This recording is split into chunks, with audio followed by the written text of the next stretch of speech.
All right, hello guys. Welcome to PMQ Live Update for what is today, May 5th, Cinco de Mayo. Happy Cinco de Mayo, everybody. Happy Cinco de Mayo, Sam.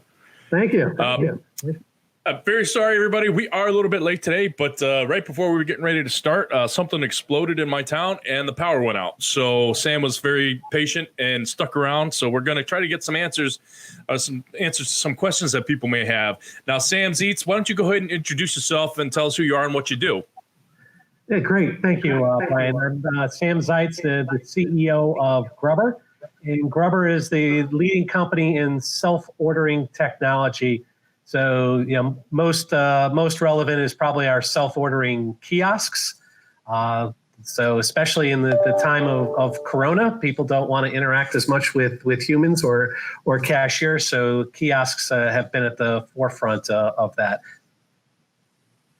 All right. So, I mean, actually, like you said, 100% there. This is the time of, unfortunately, don't touch. And hopefully we'll get back to a point where we can touch each other again, or at least be close enough.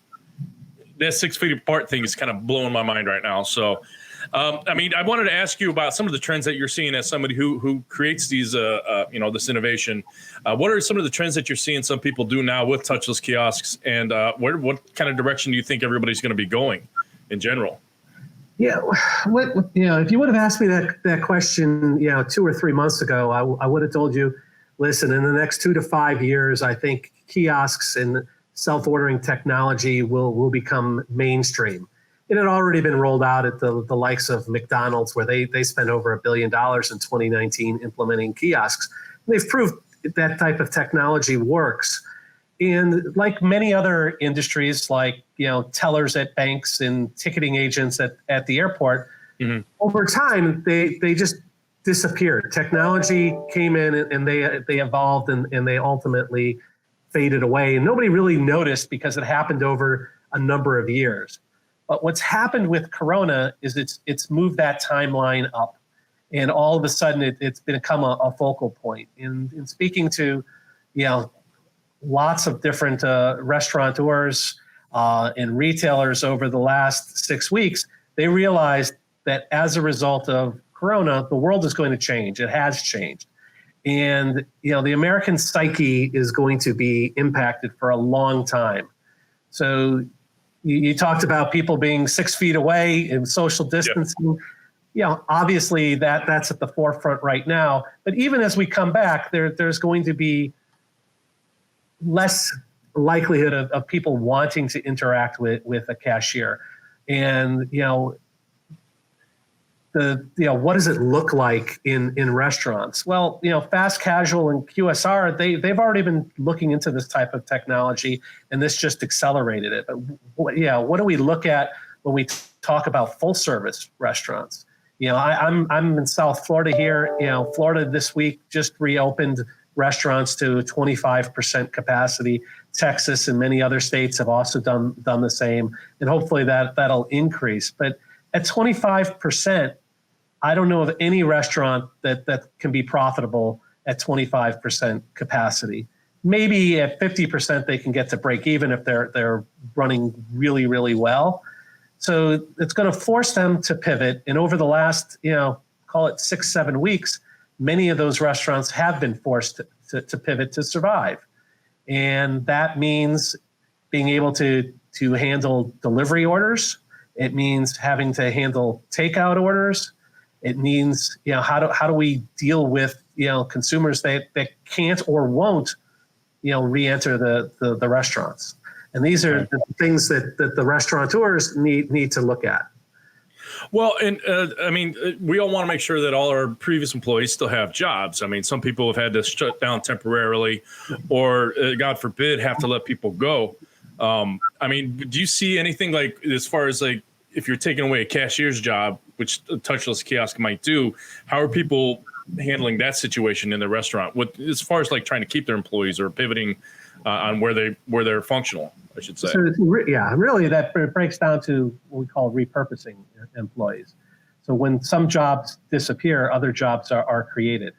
And the first thing any restaurant, any retailer needs to do is make sure that it's safe for the consumer to enter into your location again. Before they looked and said, okay, what's the quality of the food? What's the price standpoint? What's the ambiance? They would look at things like that. Well, now what are they looking at? They're looking at, is it safe for me to re-enter this establishment? And the best way to do that is to change that perception of the consumer and let them be aware of all the steps that you're taking to make sure that your establishment is clean and it is safe. So when we talk about our overt actions that they can take to let the consumer know they're safe. So advertising the fact of how often you're cleaning and disinfecting in common areas, showing what was a cashier now going around the restaurant and religiously, cleaning those common areas will instill that confidence in the consumer that it's safe to enter that restaurant and it's clean.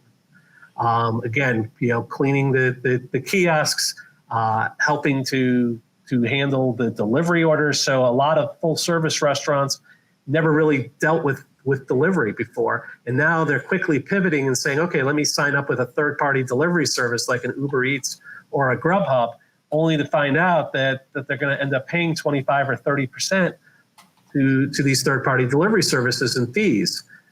Well, they've already created a brand. People already know them. They're going to their website. So what you can do at that point is create online ordering and then repurpose what were, cashiers or waitresses or hostesses or bartenders and have them go and act as delivery people.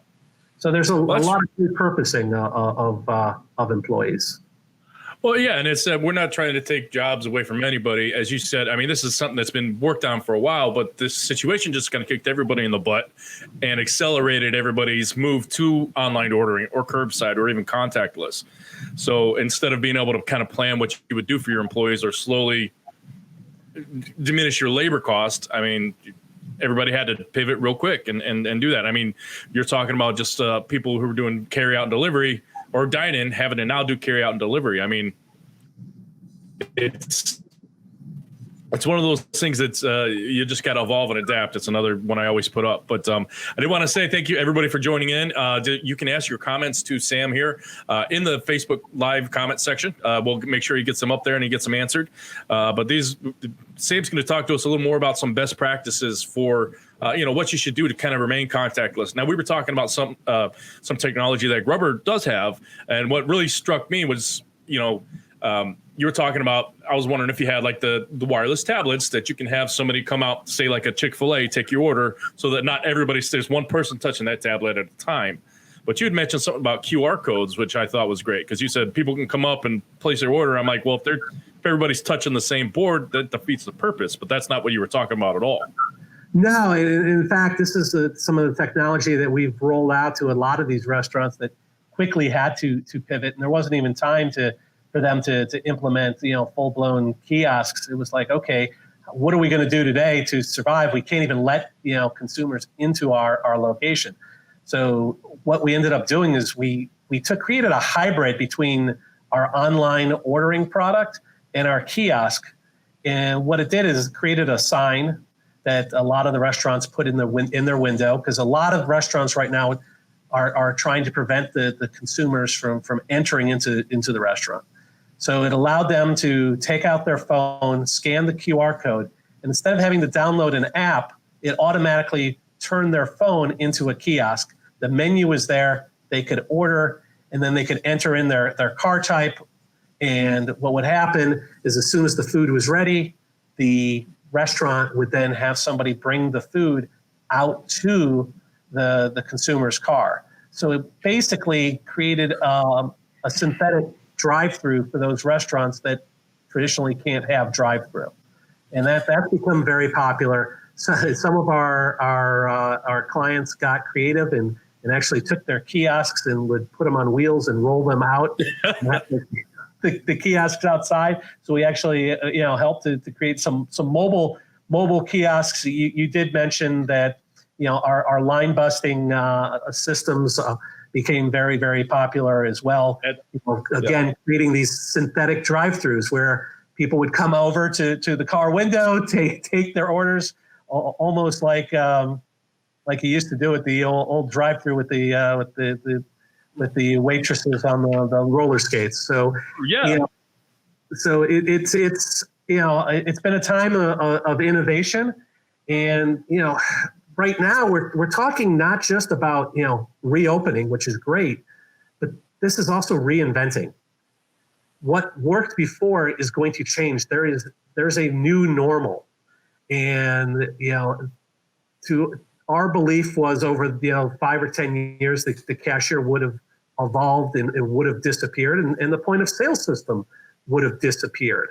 And what would replace it is the kiosk, the mobile ordering, and the delivery. Those are going to be the ways that people order in the future. It's not going to be one right solution. I'm not saying kiosk is the only solution or online ordering is the only solution. It's a combination of all three of these. Much like years ago, you would go to the airport and you stood in this long line to see a ticketing agent. Well, that ticketing agent now is gone. And what happens is you download on your phone a QR code, you print out a ticket at home or office, or you go to one of 40 kiosks that have no wait. That part of airline travel is frictionless and a pleasant experience, probably up until you get to security. But it used to be a miserable experience, right? I mean, you used to go and you stood in this long line and you were just, before your trip started, you had this horrible experience. Well, now that same thing is going to occur in the restaurant industry. Restaurants. Oh, go ahead. I'm sorry, Sam. I was just going to say, the restaurants had historically been laggards when it came to technology. The point of sale systems they used, even if there was a newer system, was just an iteration better. There has been no great advancement.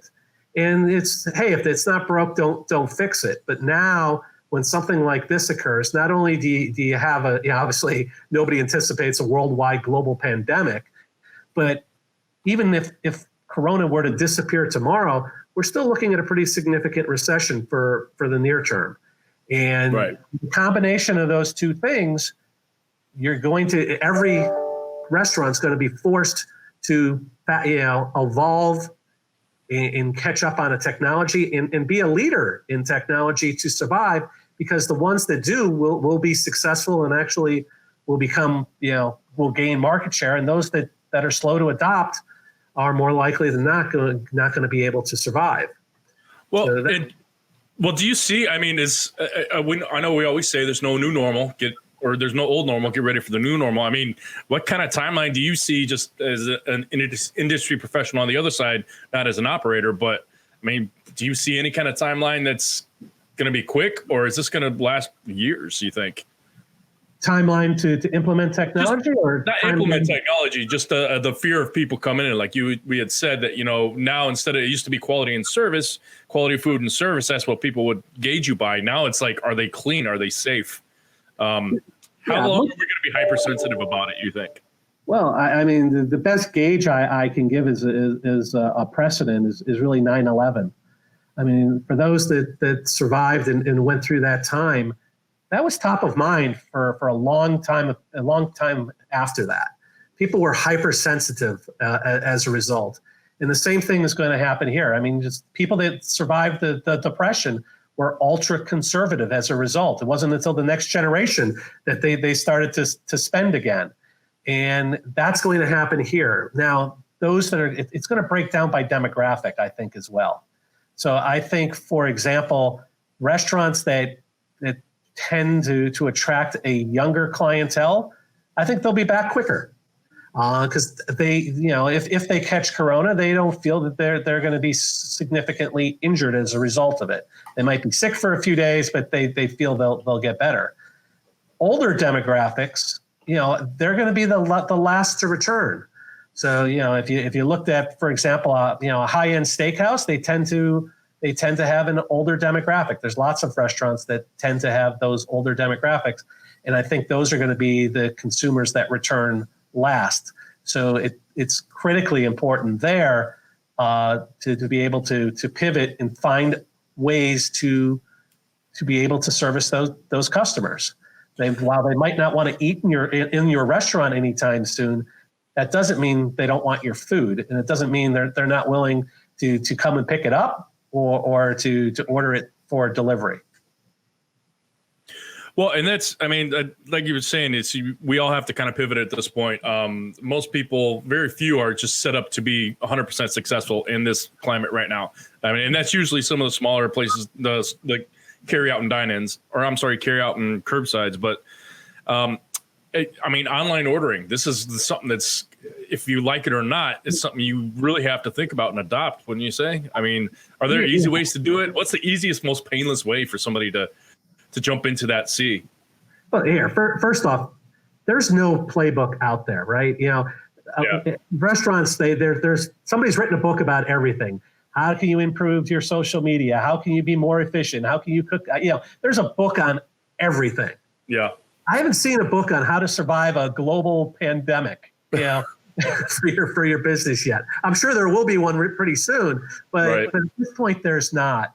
So you're good. You know, what we're having is lots of conversations with a lot of large chains, and they're trying to figure this out. And you know, I think they're at the forefront of, and have the resources to figure these things out. And I think some of the smaller restaurants are going to be more reactive, and that's where we're trying to go out there and consult and advise them as to what we're hearing, what we're seeing, and what we believe the best practices are. You nailed it. Online ordering and kiosks are at the top of that. Why? These are both self-ordering technologies, so they don't require a third party. So online ordering, you know, what's important though is the experience, and what's lost in most online ordering is pictures. The reason that people buy more on a kiosk is people look at it, you know, the average ticket increases by 12 to 22% when you utilize a kiosk. And people are like, you know, why is that? You know, it's because what you're looking at are pictures. When you walk into a grocery store and you're hungry, you buy more. If you're walking into a restaurant, chances are you're pretty hungry. And if you're now presented with pictures, well, you're going to sell yourself more. And then the technology kicks in and it's perfection, right? You can get a perfect upsell every time. And you can get a customized upsell. So instead of the guy just saying, hey, you want this dessert, you can provide the vegetarian dessert to the vegetarian. You can provide, beer or soda to the applicable items. You can match things. So online ordering, if you just have line items, you'll sell X. If you have online ordering with pictures, you're going to sell significantly more. But the entire thing needs. So that's. Yeah, go ahead. Oh no, I was just wondering. I mean, I was writing this down as you were saying it. Actually, was there any menu research that you guys did? How often did people order from a dish that had a picture next to it versus one that was just a description? I mean, there's got to be some science behind that. Oh yeah, they're significantly more because and people are more. Not only are they more inclined, but they're more inclined to try something new when they see a picture of it. Because if if there's something you're not familiar with, and you see it written down, a lot of people can't translate that into what that might look or taste like. But if you can visually see it, you're more inclined to try something new. And that, the items that have pictures drastically outsell. The other thing is the placement of the pictures. So the ability to place them in different spots at the top, there's a higher likelihood that people are going to select those items than other items. So there's a whole science to this as well, in breaking up into the categories and then the ability to create the upsells. Whether it's and so what I was talking about is really this ecosystem of having the online ordering, having the kiosk, having line busting, all working together. All of, like, for example, our technology, everything works together. It even ties in things like the digital signage board, every facet of your KDS. So every part of it is tied into one spot. So you want to make it for the consumer, whether they're going online or coming in, you want to give them that same experience. And generally speaking, most restaurants have not provided that uniform experience to date. Well, I did like, and this was just a brief plug for some of the things we were talking about. Though we were talking about the digital signage to where it's real time changing of your menu, or if say pepperoni ran out, you had to run a pepperoni, you could take it off immediately. Again, this is something that you guys offer, but I really like that because it kind of ties in with the whole fact of being able to evolve and adapt on a daily basis now, because maybe you're not ordering as much because you're not sure how much you're going to be able to sell this day. Because we're actually getting into that new area right now where people are starting to reopen. So we kind of got used for those 2-3 months of being closed, or you know what I mean, only carry out. Now people might start venturing back, even at just 25% capacity, but you got to be able to go on the fly. So I mean, that's something you offer with the digital signage is you can just change it on the fly with like your phone or something, right? Or just even a program. Yeah, you could. Yeah, you could change it anywhere you have access to the internet. This is all SaaS based, but for example, today's Cinco de Mayo. We've had a ton of our merchants coming up with promotions just for today, right? So there's a lot of margaritas being sold today at all types of places, not just Mexican restaurants. So I think everybody's adopted Cinco de Mayo, no matter what type of restaurant you are. So the ability to be able to do that, you mentioned trying to win back clients. So the ability to run new specials and make it on the fly, whether it's a happy hour special and be able to have the prices change at a specific time. Yeah. Most systems don't do that. And you don't want to have to sit there and put a sign over the price. Nobody likes that.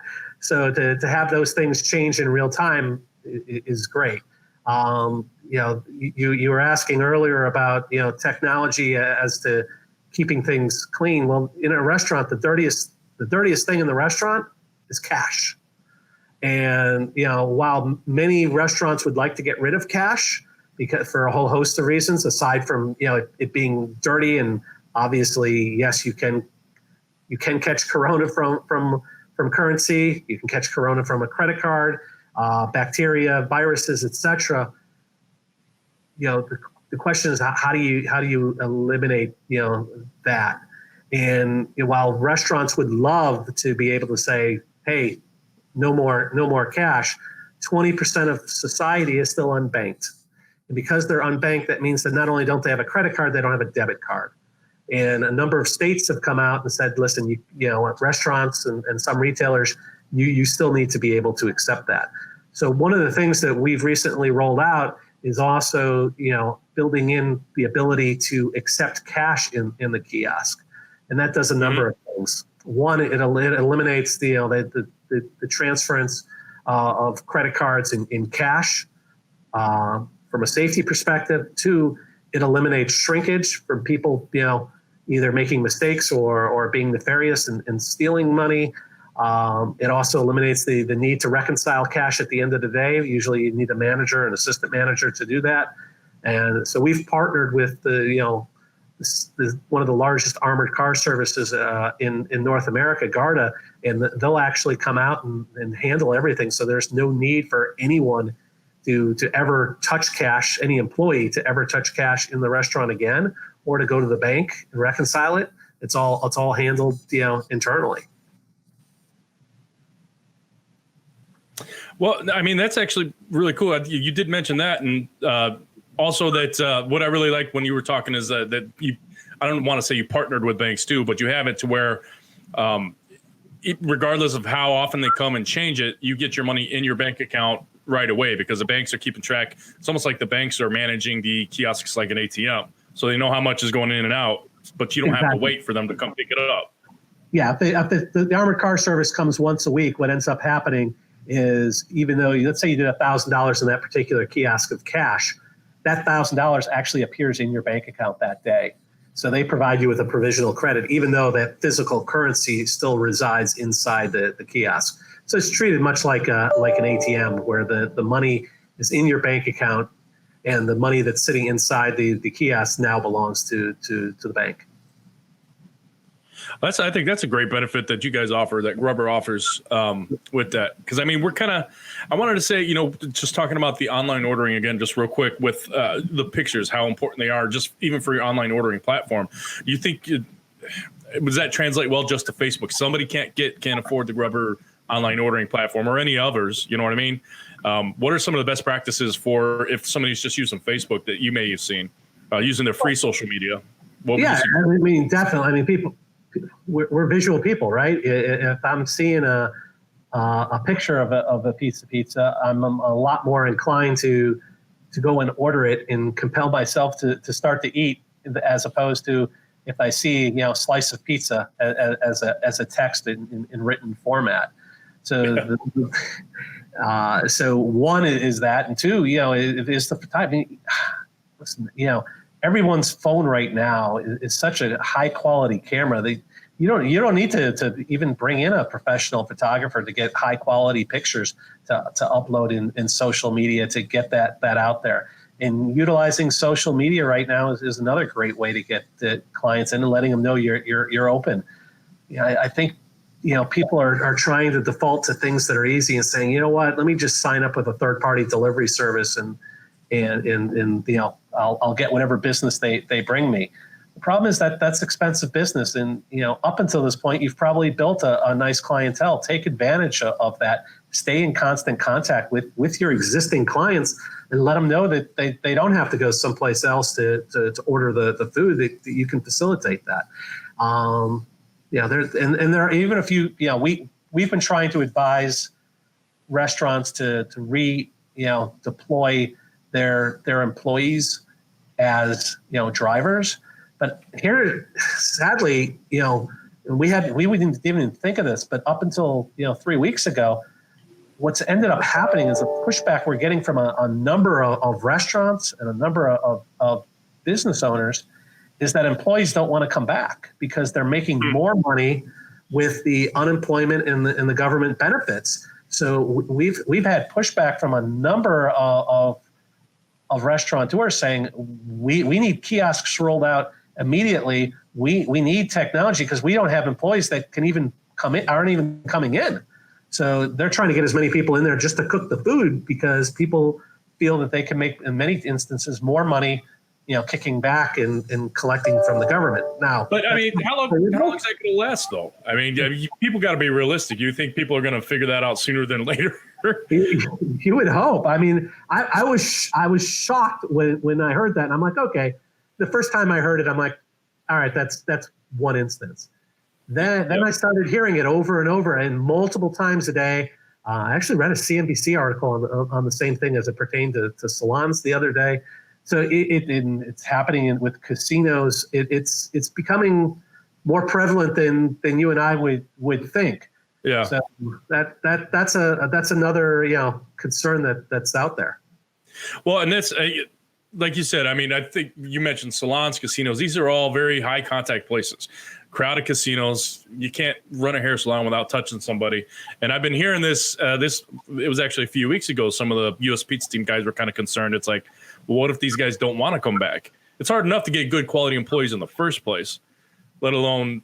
I mean, but there's people got to be realistic. That's not going to last forever, and you got to go back to work. So, the point you're bringing up is just as much as the consumer doesn't want to interact with the cashier, a lot of the employees don't want to interact with the consumer either. So it's a two-way street.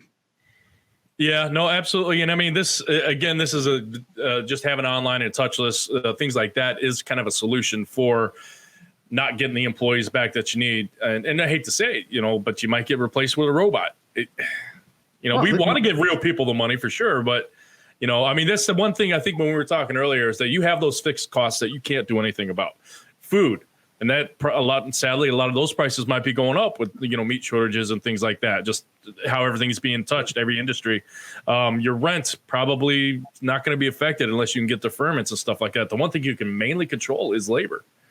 And I think you threw out some numbers the other day of like what one cashier equates to what? I think it was like $6,000, $8,000 a month.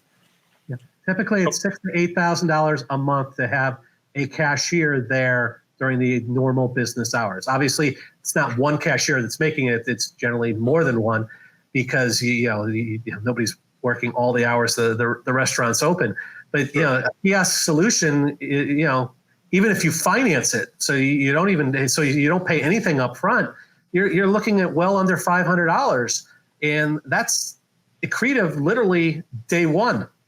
The other popular thing that we're seeing now is an increased usage of lockers. I know they were popular before with Amazon starting to roll them out, but here at food lockers, you've seen them in a number of pizza chains. I think Little Caesars has rolled this out, and a number of others has as well. Yeah. Now you could literally just have one person making the pizzas, and you don't need any other employees. So you can on a small footprint location that's dealing with deliveries, you could have whoever's making the pizza, if it's 1, 2, 3 people, but you can have the kiosk handling the orders, and then the pickups are all done through the locker. And the same thing, if there's any third-party deliveries or your delivery people, again, nobody's interacting with the people preparing the food. They're putting it in the locker, and there's none of that interaction. So it's a lot more efficient, and it's a lot cheaper. And here's the thing is that, just by the nature of what these are, it is kind of a person replacement. And I'm not advocating removing staff or anybody losing their job, especially right now. So these are just mainly other solutions that you can go for, like you were saying, a smaller footprint place that maybe doesn't do the business of a larger dine-in restaurant at the time. This could be a stopgap measure for that dine-in restaurant that's only allowed 25% capacity for however long that lasts. So, we're not saying fire everybody and buy kiosks, but we're trying to come up with the integration of it because it's new technology. It's coming whether you like it or not, guys. It's coming. And listen, even once this, the fear of Corona has expired, you nailed it. There is going to be a recession. Food costs, if anything, are going up. Rent, is stable. Labor is the only place that you're going to be able to adjust to survive. And if your business is going to be impacted, restaurants are already working on small enough margins. So the question is, do you minimize, some roles, i.e. the cashier, to save all the other jobs and roles inside the restaurant? Yeah. There's going to be some loss through attrition. Obviously, it's just inevitable, unfortunately. But these, again, we're just trying to give you guys best practices to maybe help you stay afloat. Maybe it's something you hadn't thought of. Everything's going to go to touchless because here's the things. I would think you would see some of these trends. They're not going to go away just because we're out of the pandemic. No. I think that people are going to get it and say, oh, this is easy. It's cost effective. And a lot of these new things that we're working on are going to stick around. So, I don't know. What do you see? Do you think any of this is kind of going to go back to the normal as far as the technology, online ordering, touchless? Not the old normal. Do you think it's going to fall away, or is it going to keep stay top of mind? There are behaviors that'll disappear as a result of this crisis. It's going to happen. It's happened throughout history when things like this occur. Actually, we're permanently recalibrated, and that's why you're hearing this expression, the new normal, and there's going to be that new normal. And fortunately, a lot of states are opening up right now to 25%. Hopefully, we'll get to 40 or 50%, but I don't see us at 100% capacity, anytime soon, which is going to mean that you're going to have to pivot, and buyers consumer behaviors are changing, and that's where all of these self-type ordering technologies are gonna come in. Listen, this isn't 1950 anymore. When you walk up to the counter and little Johnny behind there is making sodas and entertaining you. Most cashiers, you'd be hard pressed to have them even look you in the eye these days. Before, when we were sitting, 2 months ago, and we were sitting at 3.5% unemployment, the average turnover of a cashier in the United States was 150%. Oh, wow. Panera was bragging that their turnover was 100%. That means every one of their employees is gone within the year. So these weren't jobs that, frankly, were jobs that people were dying for. So the question is, when technology comes in, you typically evolve into better roles. And that's exactly what ends up happening. What we've seen up to this point is when people have implemented this type of technology, it's forced them to then hire more people in the kitchen, because now all of a sudden they're not having people walk away because there were lines. So now they're repurposing people to more revenue generating ideas. Once people can walk around again, you've got kiosk concierge. So they're walking around, they're providing a better customer experience. They're providing samples. They're answering questions. Yeah. So, same thing when you go to the airport. There's 40 kiosks, but you see one or two people walking around there to help and ask questions. And now you're providing a better level of customer service. So the combination of that and obviously, maintaining the cleanliness of the establishment is where you reallocate that labor. Yeah. Well, and like you said, there are always going to have to be helpers there for people, because let's face it, there's not going to be any technology that everybody can figure out. Somebody's always going to have an issue. So you have to have, for just using Best Buy terms, you have to have a geek squad ready to go to answer those questions, or Apple geniuses or whatever. I don't use Apple, but you know what I mean? There's always got to be that human contact there to tell the other person who doesn't know how to use it. Yeah, and curbside pickup is another thing that's exploded, right? So yeah. So instead of, having a cashier that's sitting there, now you got people running food out to people's cars. We deal a lot with stadiums and arenas, and we said, okay, yeah, the cashiers are gone, but how about having them run the food off to people's seats? So there are ways to reallocate and provide a better experience for the consumer and a better job for the employees. All right. Well, I definitely appreciate it. We got a comment up here. I wanted to make sure to give everybody one last chance here to ask you some questions. Jason L. Williams says, hello, everyone. Okay. But thank you, Jason. Wow. Thanks for tuning in, guys. This is going to stay on PMQ.com or PMQ's Facebook. It'll also go to PMQ.com/coronavirus. It's our resources page. So anybody who wants to find out a little bit more about Touchless and kiosks and just online ordering, Sam's available. I've got the information up there. info@grubbrr.com, GRUBBRR, 2 B's, 3 R's. And then you can also just reach them at GRUBBRR.com for their website. And also at GRUBBRR, I guess, is Instagram. And then you also have your Facebook page, facebook.com/GRUBBRR. It's easy. I like it when it's easy. So if anybody has any questions for Sam or his team over there, you can reach out to them. I did want to just ask, kind of last best practices. I mean, if you had one tip to give somebody about how to weather this storm, how to increase efficiency or revenue even, what would it be? So, to us, our core values are important to us at GRUBBRR. And one of our core values is problems are opportunities. Well, Corona has been a hell of a problem. So the greater the problem, typically the greater the opportunity. So I think, this was a shock to most, but you got to look at it and view it through a different lens as an opportunity. And it's an opportunity to reinvent yourself and reinvent the business. There are certain table stakes that you're going to have, and especially in the near term. And we talked about that from a safety perspective. What type of overt acts can you take to give the perception to your consumer that your place is clean and they're going to be safe? Obviously, staff wearing masks, cleaning, things of that sort. Implementation of technology, not only for safety, but also for efficiency. We've been talking about kiosks and self-ordering technology in the facet of being safer, but candidly, the 3 main reasons we would tell people to utilize this technology 2 months ago, safety wasn't among them.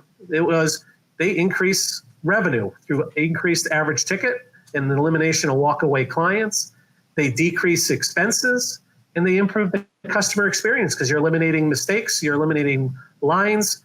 So those are the reasons. So technology is something that people have, especially in the restaurant space, have kind of stayed away from.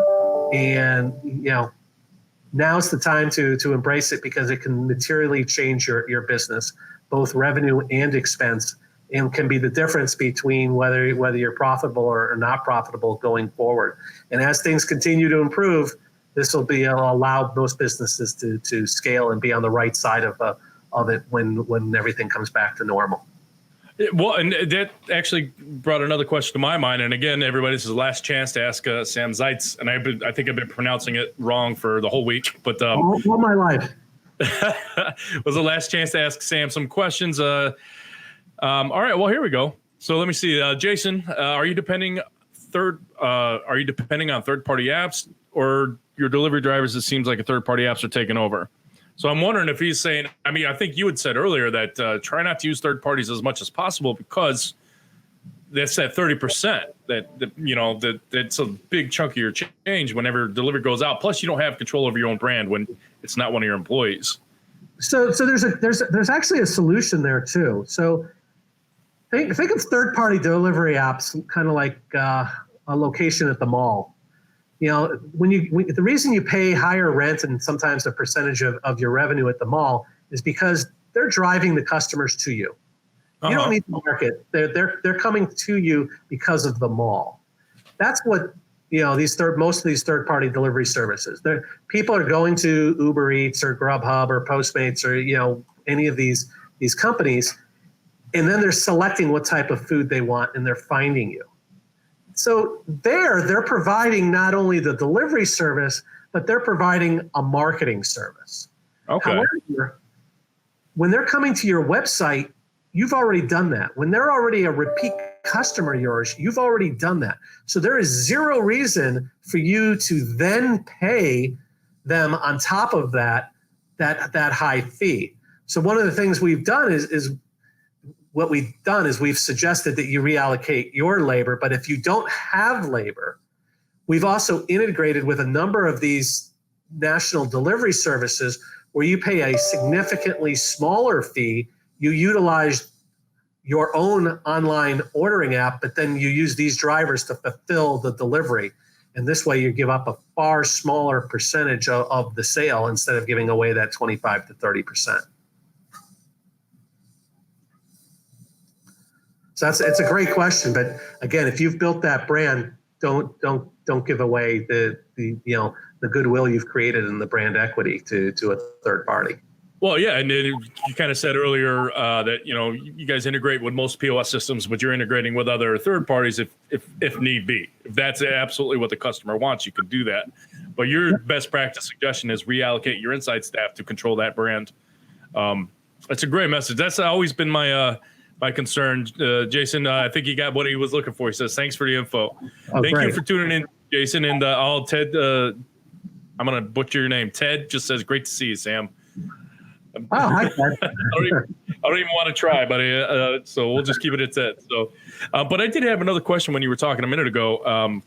So you're talking about you can eliminate mistakes and stuff like that through your online ordering or touchless kiosks. Now, we've all been there where somebody does online ordering, the customer themselves, they misenter a topping or something like that without realizing obviously make an honest mistake. Have you guys seen an uptick in any of that? Do you guys have any best practices for managing customers who have made a mistake but maybe won't acknowledge they made the mistake? They think you messed up when they hit green peppers instead of green onions, or you know what I mean, or green olives. Well, is it possible? Sure. But if you look at the user interface, it's pretty clear, and then it shows it again. So now best practices, to satisfy the client, absolutely. But what's a hell of a lot more prevalent than that is how many times have you gone up and said, hey, I'd like extra pepperoni and no mushroom. The guy's like, got it. Extra pepper, extra mushroom, no pepperoni. You're like, no. Yeah. That's so we're not saying your orders are going to be perfect, because you'll place it and it'll still be perfect. And it doesn't mean that the person on the other end making the order still doesn't make a mistake. So True. It's eliminated, call it at least half the mistakes, because you're at least entering it right out of the gate. And you're getting to see it, and there's confirmation of it. No, yeah, and I like that. It's like it's not going to be foolproof, but we can remove half the fools. Or I'm trying to come up. I'll have this analogy by the next time we speak. But yeah, so anybody who wants to reach out to Sam or GRUBBRR and get some more information, if they need to, they can reach out to the Facebook page, facebook.com/GRUBBRR, at GRUBBRR for Instagram, I believe. And then here we go. This is the one, info@grubbrr.com. That's where you can send your emails to get any kind of information about touchless kiosks integrated with armored cars and banks. I mean, I really like that one because it's now you're not waiting for your money to deposit. And honestly, you don't have to do it. Your money's being deposited automatically for you with an armored car. I mean, how cool is that? Absolutely. Well, Sam, I do appreciate you being patient. We were late this morning. Something blew up out in my town and my power went out. So no worries, Jason. You were late. We were late too. So, but thank you again for your time. Thank you, everybody, for tuning in. Tomorrow, again, at 2 p.m., we have Mike Rasmussen to go over a lot of these taxes and loans and forgiveness and all that stuff. So he's going to let us know what he's learned for this last week. And then on Friday, I'm going to be speaking with, well, honestly, I can't. Yeah, David Sawicki. So we're going to be talking about a little more online ordering, but then we're going to go back into early next week. I'm going to have some roundtables with some USPTT members and talk with a good friend, Dave Summers, about he worked at Mad Mushroom. He owns Mad Mushroom. One of them is on the Purdue campus, just about how this affected the early closing of a lot of schools, how it's affected some restaurants that actually depend on that school year. And also Indiana's being one of the new ones to actually open up really quick and how that's going to affect their business as well. So we're going to probably give us some best practices on what to do and what not to do when you're trying to entice your customers to come back in, which is a great thing that you were talking about today, Sam. I really like that, all your insights. So if you want to just say one final thing to everybody, we'll let you go. I know you're a busy man, but listen, it's tough anytime you're in the middle of something, especially as devastating as this is. But it's never as bad as you think, and things are never as good as you think when they're great. So, again, I would use this. Maybe I'm an eternal optimist, but I always look at it and see the opportunity that comes from situations. And I think there's an opportunity for people that want to start to think strategic. It's you get into your business every day. Now's the time to really to kind of zoom out and look at it from 20,000 feet and say, okay, what can I do today to long term to improve the business? And I think most people that do that, their business will be far better for it. So I think it's an opportunity to improve. I love that. Making lemonade from lemons or Absolutely. Something like that. All right. Well, thank you one more time, Sam. I do appreciate your time, and thank Brenna as well for helping us set this up. I appreciate you guys reaching out to me and taking my time, or taking my call. So we'll see you guys tomorrow, and every other day except for the weekends because I'm taking those off. So Sam, you have a good week and a good weekend. All right. Stay safe. All right. Stay safe and stay sane, everybody. Bye.